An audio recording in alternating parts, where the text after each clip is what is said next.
Good afternoon mga kabox. Meron po tayong Toyota Vios dito. Ang problema ni sir, tumatakbo, namatayan. Tapos pinareker, dinala sa ibang mekaniko.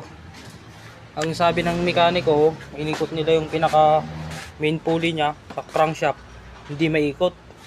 Ang hatol nila, overhaul daw, stuck up. Kaya pumunta si customer dito, humingi ng second option, kaya pinuntahan natin tong unit ni sir. Pagpunta natin doon, sinubukan natin inikot, stuck up talaga. Tinanggal ko yung belt, tapos inikot ko, okay naman. Tapos pag testing ko ng alternator pulley, inikot ko, stuck up.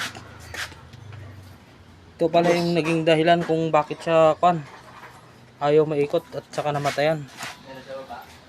Kasi hindi na umiikot yung alternator niya. Bali, ang gagawin po natin mga kabox, baklasin natin ito, papalitan natin ng alternator bearing. Balikan ko kayo mamaya mga kabox pag nagawa na yung alternator bearing. Ito mga kabox, ito yung naging sanhi ng pag stock up alternator bearing. Wala na yung ibang bulitas na. Ito yung papalitan natin. Ito sir, yung bago. Ito mga kabox, naikabit na po namin yung alternator. Bali, i-start na lang po natin para makita natin.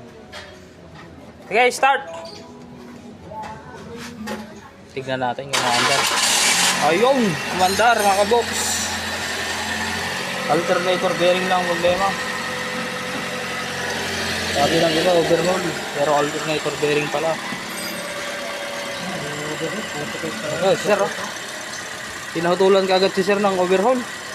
Ano sabi sir na pinuntahan mo kanina? Overhaul daw. Overhaul daw kasi hindi maikot yung pinaka crankshaft pulley niya.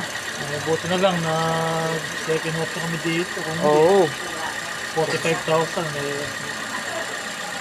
Mabigat-bigat din yun. Oo. Ayan o. I-start ko. Sabi nila, stuck up. Stuck up yung crankshaft. Pero pag ikot kasi nila, hindi na tinatanggal yung belt. Kaya ang stuck up pala itong sa alternator. Yan mga kabox.